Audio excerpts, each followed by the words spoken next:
Why, hello there. If you are receiving this video, it's because I noticed something on the test that made me a little concerned, and it kind of got my radar up. And you made a mistake on a problem or two where there probably shouldn't have been a mistake. Okay. It's something that we've worked on from the beginning of the year. I've reviewed it in my videos a lot. And the reason I got concerned is it felt like maybe you're not um, totally sinking into the videos and the work. And I get it. I get that it's probably hard to learn from my videos at home, but we don't have any other choice. Okay. So here's the thing. I thought of 4 keys. If you want to learn while we are working from home, one, you have to use the videos, right?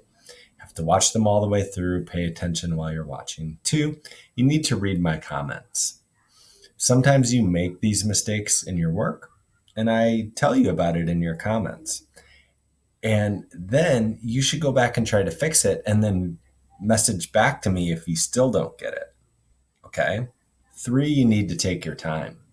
I gave you 2 days on the math test so that you could go back and look at my videos, so that you could get out paper and use your strategies. And 4, you have to think deeply. You got to slow down and draw and think to the things we have done.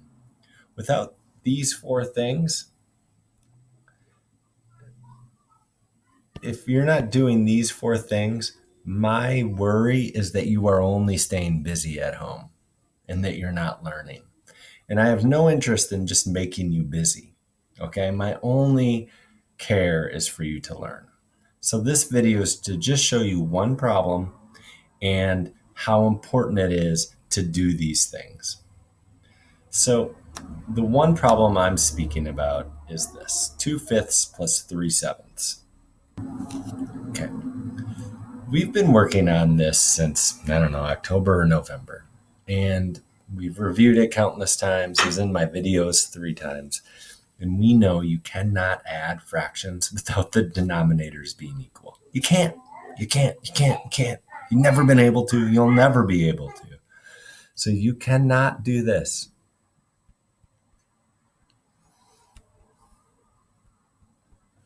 We've never been able to do that. Okay.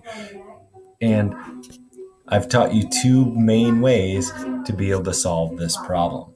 And I'm not going to go completely through them, but you have 2 ways to make the denominators equal. You can multiply them by each other. So 2/5 you could do times 7/7.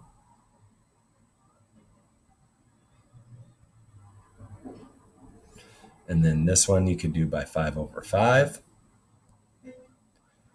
And then you have a new problem. Okay. Now,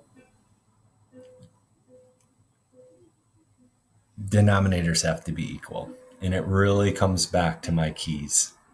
It comes back to, you got to use the videos, read my comments, take your time, and think deeply. The other thing you could do is you could have drawn a picture of each fraction and then split it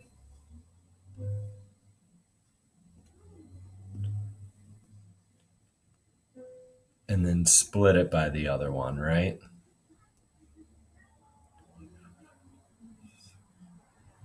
And you would see that this is 14/35. And you would have done the other for the same for the other. Okay. If I had any hair, I would pull it out. Again, I understand that this is a tricky situation, but as a learner, as a student, you have to take responsibility for this stuff. Okay. I really believe that. And, if that means pausing a video and thinking about it, if that means rewatching a video, I really want you to have an honest talk with yourself if you're using the materials given to you in the most productive way possible. Okay, thank you. Have a great weekend.